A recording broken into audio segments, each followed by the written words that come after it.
de si mesmo, né? A nossa doutrina, ela é tão maravilhosa, tão libertadora das nossas consciências, né? Que ela nos diz de onde viemos, para que fim viemos e para onde retornaremos, né? É aquela fé raciocinada, né? E dando continuidade ao nosso estudo, meus irmãos e minhas irmãs, do nosso Evangelho segundo o Espiritismo, hoje nós damos continuidade ao capítulo 18, o item 3 a 5, me coube falar da porta estreita e variar justamente naquela responsabilidade da consciência individual, né? Aquele caminho que só nós podemos fazer pela nossa individuação, né? A nossa reforma interior, que ninguém pode fazer por nós, né? E é a porta da vida, é a porta estreita que vai nos levar realmente a mundos de volta ao Pai, né? Vamos dizer assim, com a certeza consciencial que fizemos e aproveitamos a nossa reencarnação atual. Então, o ponto é a porta estreita. Eu tirei na íntegra aqui, só que eu não tirei tudo por conta do tempo, que eu selecionei 2 videozinhos, então eu vou falando. Então tá lá, item 3, a porta estreita. No Evangelho segundo o Espiritismo: entrai pela porta estreita, porque larga é a porta da perdição e espaçoso o caminho que a ela conduz, e muitos são os que por ela entram. Quão pequena é a porta da vida, quão apertado o caminho a que ela conduz, e qual poucos a encontram. Isso está em São Mateus, capítulo 7, versículo 13 e 14. A porta larga é a porta do materialismo. É o mundo que a gente está inserido, que na escala dos mundos ainda está considerado no segundo estágio de um mundo de provas e expiações. E a porta estreita é justamente aquela que vai nos levar à vida eterna, quer dizer, a verdadeira vida, que é o mundo espiritual. Nós somos espíritos vivendo mais uma experiência reencarnatória no corpo carnal. E temos que retornar à nossa verdadeira pátria, que é o mundo espiritual. E para isso precisamos de tempos em tempos, pelo rol das reencarnações, querida, voltarmos de novo para o planeta de provas e expiações, porque nós ainda somos aprendizes. No campo moral ainda estamos engateando, porque nós sabemos que ainda temos muito ranço com espíritos milenares envoltos pelo egoísmo e pelo orgulho, que segundo a doutrina dos espíritos é o que trava a nossa evolução moral no nosso mundo material. Eu tirei aqui do Ceifa de Luz, que eu gosto sempre de tirar o tema do Evangelho, pelo Emmanuel, porque o Emmanuel, a gente sabe que ele foi um grande, e continua sendo para nós, um grande educador. Então, tudo que está, né, naquela série dos livros psicografados por Chico Xavier, do Emmanuel, que a gente até usa para o nosso culto no lar, como acessório do Evangelho segundo o Espiritismo, ele vai falar na íntegra, mas trazendo na nossa atualidade, a nossa realidade, na nossa contemporaneidade, para que a gente tenha um entendimento mais preciso daquilo que Jesus falou há 2000 anos. E naquela época nós estávamos lá, mas nós ainda éramos muito tolhidos desse intelecto. A gente ainda não tinha esse véu, ainda estava muito encoberto. Então Jesus tinha que falar muito sobre parábolas, né? Então o Emmanuel vai dizer em Ceifa de Luz: a senda estreita, que é a mesma coisa, a porta estreita. Abre aspas, porfiai por entrar pela porta estreita. Quem falou isso para nós foi Jesus. Isso está em Lucas, capítulo 13, versículo 24. Diz Emmanuel: não te aconselhes com a facilidade humana para a solução dos problemas que te inquietam a alma.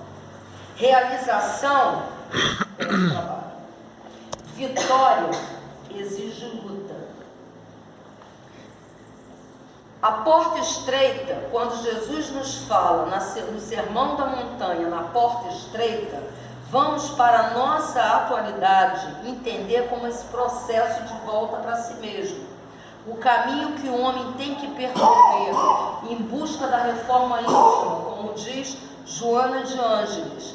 E hoje na nossa psicologia oficial, esse percurso também inspirou Jung, Carl Gustav Jung, que denomina o eixo da psicologia analítica dele, se inspirou no Sermão da Montanha, quando Jesus falava às multidões e especificamente na porta estreita, né?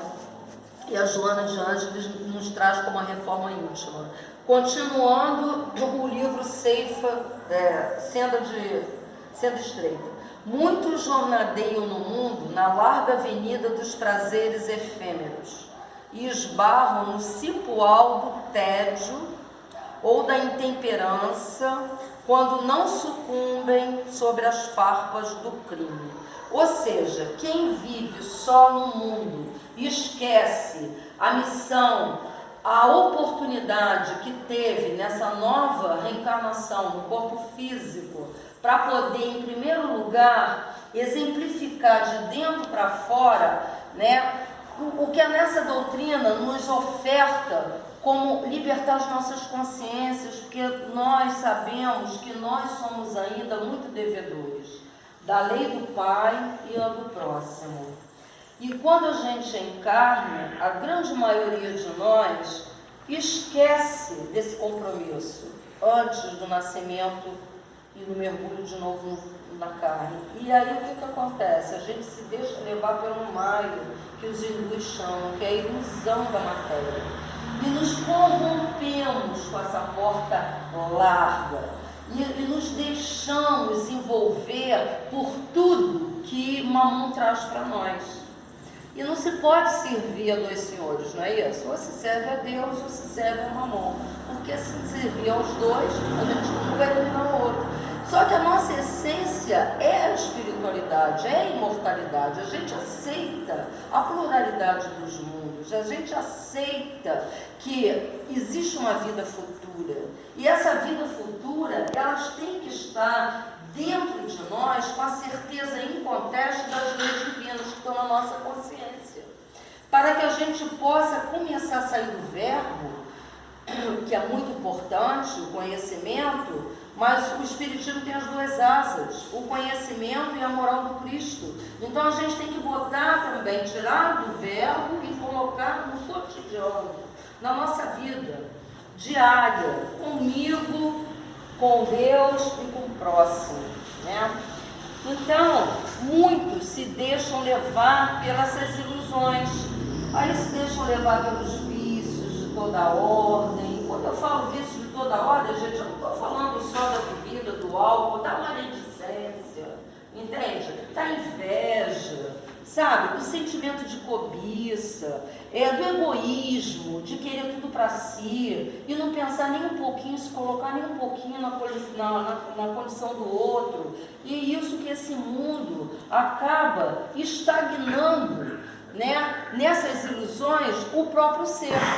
E ele aí, quando retorna, é o gemer, o ranger dos dentes que nós vamos ver mais adiante. Continuando ainda no Ceifa de Luz, seja qual for a experiência em que te situas na Terra, lembra-te de que ninguém recebe um berço entre os homens para acomodar-se com a inércia, no desprezo deliberado às leis que regem a vida. Que leis? As leis imutáveis de Deus, né? Que lá no Livro dos Espíritos são as 12 leis, mas a gente sabe que aqui engloba todas elas a justiça, amor e caridade, né? O nosso dever é a nossa escola.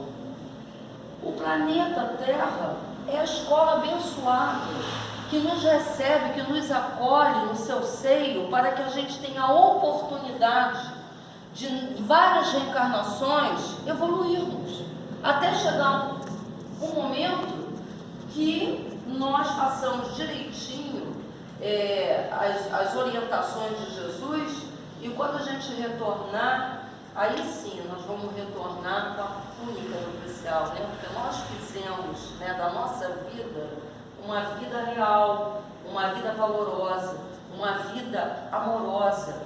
Em primeiro lugar, eu tenho que me amar e tenho que vivenciar esse amor em mim, para que eu possa doar a quem quer que seja, até um filho querido, o verdadeiro estado da alma. Não é assim? Senão eu estou, né, também mais uma vez colocando máscaras, enganando a minha consciência, que eu não posso enganar, e a Deus muito menos, certo? Por isso mesmo, Jesus, ele sempre se refere a sendo estreita, ou a porta estreita, sendo a fidelidade que nos cabe manter limpa e constante no culto às obrigações que assumimos diante do bem eterno. Então, a fidelidade a Deus, né? A gente vê aí nas ruas, muito nos plásticos, Deus é fiel. Mas Deus sempre foi fiel. Nós é que nos afastamos de Deus, nós é que temos que ser fiéis a Ele, né? E às suas leis. Então, porfia, caminha na renúncia que eleva e edifica, enobrece e ilumina. Que renúncia seria essa? A renúncia a esse mundo transitório, a renúncia a essas falsas ilusões, a renúncia a essa porta larga do mundo, que vai nos perder, né? Então, para que nós possamos renunciar, nós temos que entender que nós estamos no mundo, mas não somos do mundo. Nós somos seres cósmicos, universais. Jesus já nos orientava: há muitas moradas na casa do meu Pai.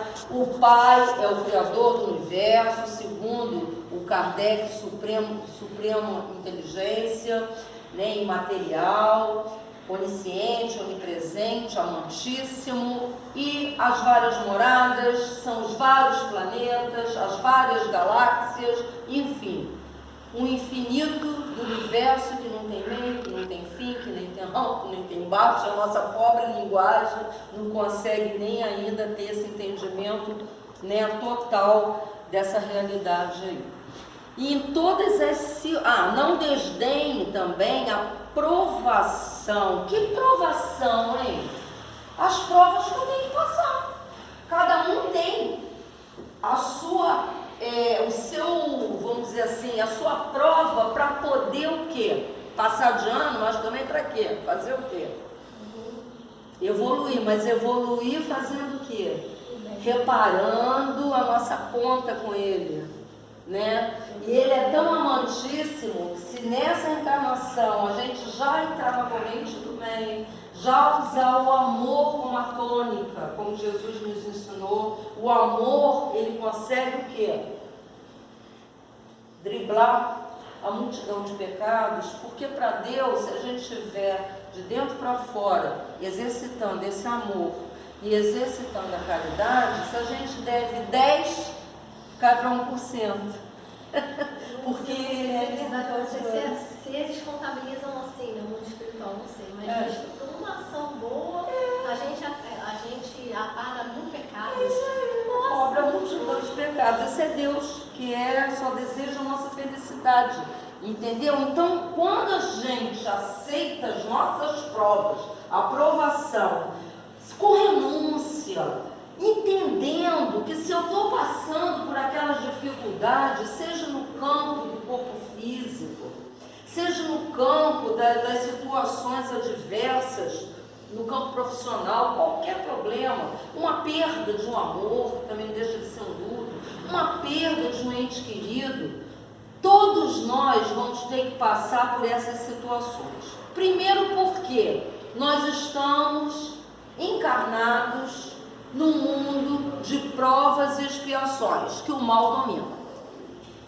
Para começar por aí. Segundo, se a gente já tem essa autoconsciência, esse autoconhecimento dessa doutrina que liberta as nossas consciências, que é a doutrina dos espíritos, nós temos a certeza que se tivermos que passar por todas essas provas, a culpa não é de Deus. é porque lá atrás, de alguma maneira, nós violamos a lei dele e a lei do próximo. Então a gente tem que pagar o nosso débito, de alguma forma. E ainda quando estudamos mais profundamente dentro das searas espíritas, né? O magnetismo, quando a gente estuda aqui, o perispírito, a gente sabe que se às vezes uma doença nos é acometida em algum órgão do nosso corpo carnal, é a maquiagem do nosso perispírito. Aquilo foi drenado para o nosso corpo carnal e quando a gente... é um sofrimento físico, mas quando a gente retorna à pátria espiritual, é o salto quântico do nosso espírito imortal, certo? E o nosso espírito, o nosso perispírito já se livra daquela situação que eu mesmo, lá atrás, pelos meus excessos, pela escolha da ilusão da porta larga do mundo, defraguei em mim mesmo. Porque nem o corpo nos pertence, né? Mas a gente tem que cuidar. Tem que alimentar, tem que cuidar da nossa psique aí com bons pensamentos, para a gente não entrar, né, no desacerto de nós mesmos e contrair mais dívidas ainda. E ele diz assim, olha, o trabalho, nossa, ele é dádiva, o trabalho vivifica a nossa vida.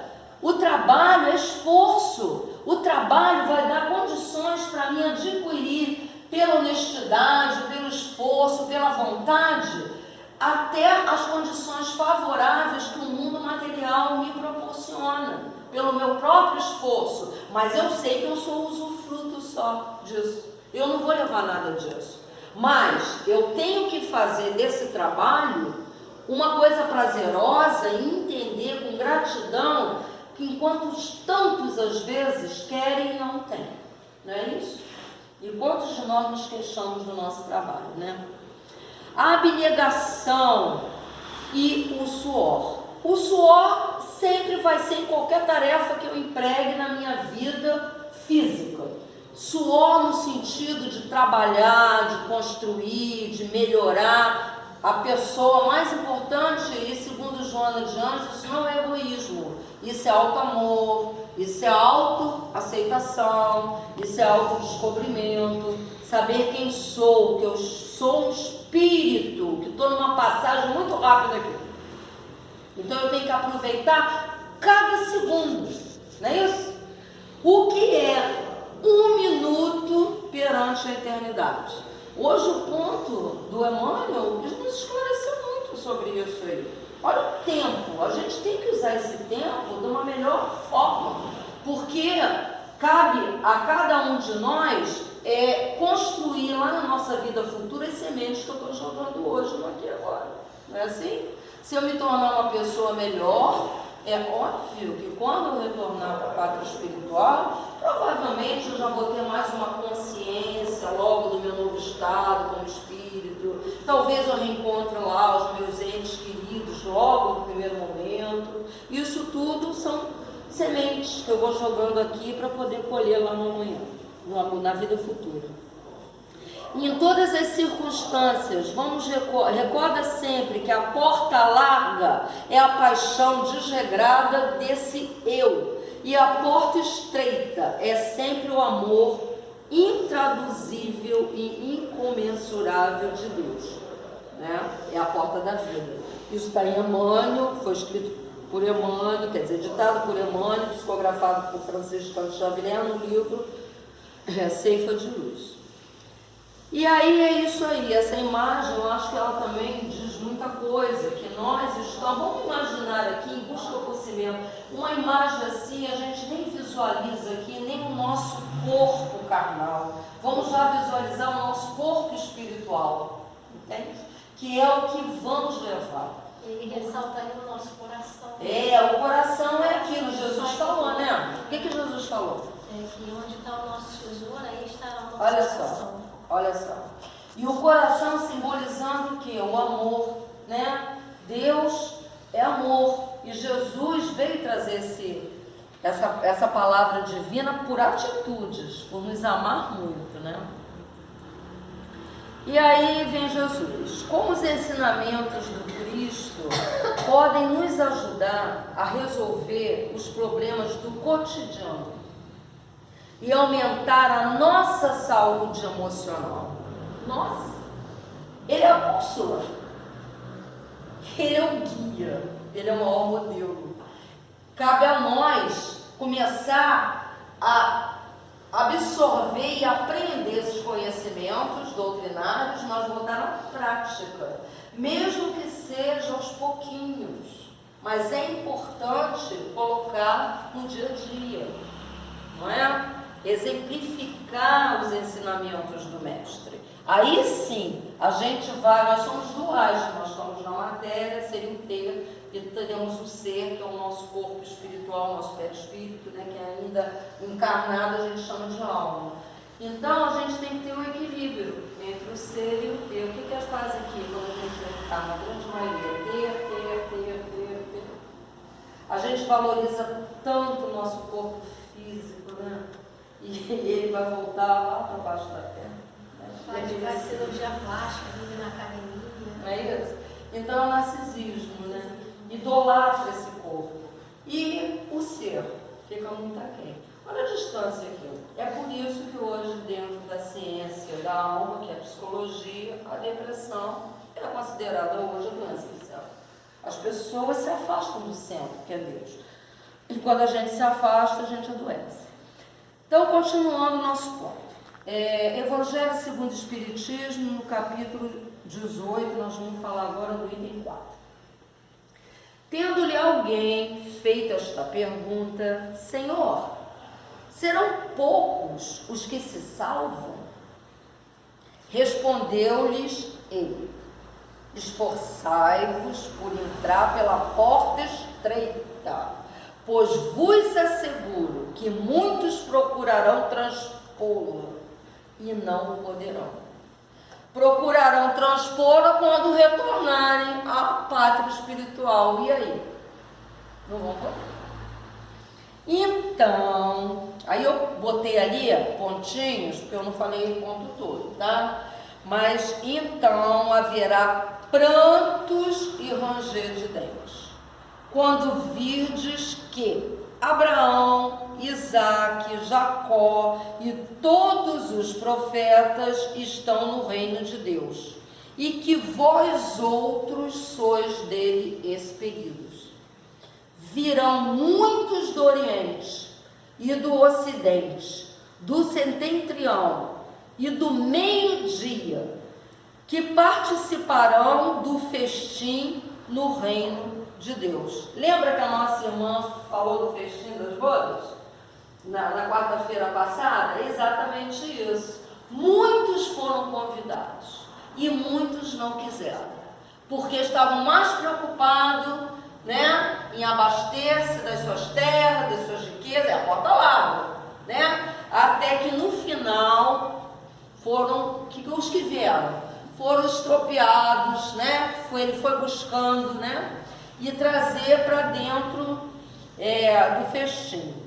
Então é mais ou menos isso. O meio-dia que ele está falando aqui não é aquele da primeira hora, porque nós vamos ver no item 5 que ele vai falar muitos serão chamados e poucos serão os escolhidos. É os 5. Mas nós estamos no 4 e lá no final ele já vai dizer que participaram do festim no reino de Deus. Então, os que forem últimos serão os primeiros, e os que forem primeiros serão os últimos. Quem trouxe para nós foi São Lucas, capítulo 13, versículo 23 a 30. Então, é o festim de bodas que o nosso irmão falou, já entrando no capítulo 18. E esse meio-dia, não importa aqueles que vieram às vezes na primeira hora, foram os primeiros trabalhadores. Quem foram os primeiros trabalhadores? Ela explicou muito bem. Veio como o quê? O povo que acreditava no monoteísmo, num Deus único, não é isso? Veio através dos fariseus, dos sacerdotes, né? E se perderam nesse contexto, né? E o do meio-dia conseguiu entrar pela porta estreita.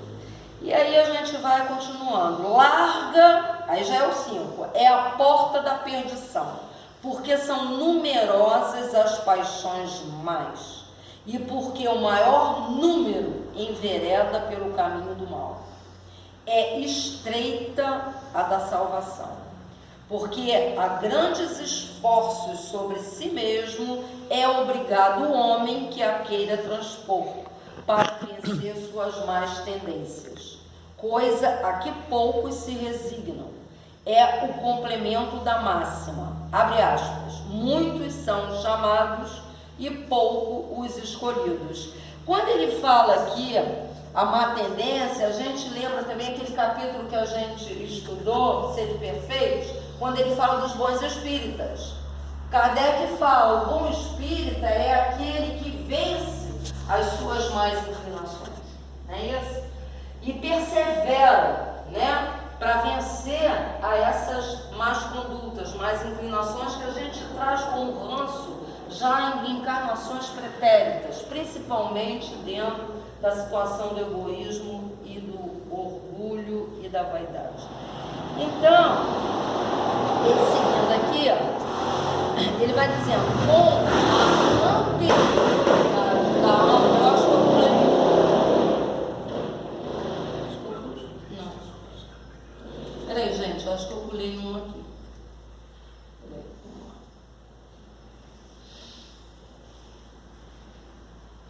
Antes desse vídeo, eu acho que eu pulei um. Acho que eu pulei esse. Ah, é esse aqui que eu pulei. Já entrei na anterioridade da alma. Mas de que delitos, ainda está no item 5, mas de que delitos esta humanidade se houvera feito culpada para merecer tão triste sorte no presente e no futuro? Se toda ela se achasse degradada na terra e se a alma não tivesse tido outras existências, olha só, aqueles ainda que acreditam no nosso tempo atual, que a alma se constituiu exatamente com o corpo e que é tudo finitude, com a morte acabou. Aí eu pergunto para vocês, não fica difícil a pessoa se esforçar, lutar, ela percebendo e entendendo que ela nasce, vive, cresce e morre? Então, se ela tem uma tendência, vamos supor, a bebida, eu vou beber todas, eu vou morrer mesmo. Isso, eu já ouvi muitas pessoas falando isso. É um nada, é um nada. Morreu, acabou. O que adianta? Entendeu? E é isso que ele está dizendo aqui. Então, seria uma triste sorte esse presente e no futuro, se toda a humanidade se achasse nessa degradada na Terra e não tivesse outras existências. Com a reencarnação, com a pluralidade dos mundos, nós sabemos que existe vida após a vida, porque a vida é contínua. O que muda é o que? A dimensão que estamos. Quando encarnados, diz a espiritualidade superior, nos encontramos na terceira dimensão. Quando desencarnados, voltamos para a casa do Pai, a quarta dimensão. E aí, se tiver um vidente, ele vê o perispírito, mas se não tiver, ele não vai ver. Por quê? Porque é outra dimensão. Nós não temos, nossos olhos físicos não verão, né? Então, a gente tem essa certeza inconteste na vida futura. Então, claro, que se eu sei que com a minha morte carnal, o meu corpo espiritual segue, e se eu fui uma pessoa do bem, se eu procurei, pelo menos dentro da minha capacidade interior, de caminhar sem ofuscar o meu próximo, sem desejar o outro, né, o mal, mas muito pelo contrário, desejar a ele o bem que eu gostaria para mim, mesmo dentro do meu pequeno ainda intelecto, porque nós não conseguimos ainda nesse planeta, pode ser que quando chegarmos à generação a gente já consiga, o planeta já pela regeneração, amar a Deus e ao próximo como a si mesmo, nessa amplitude como Jesus amou, ainda nos é difícil.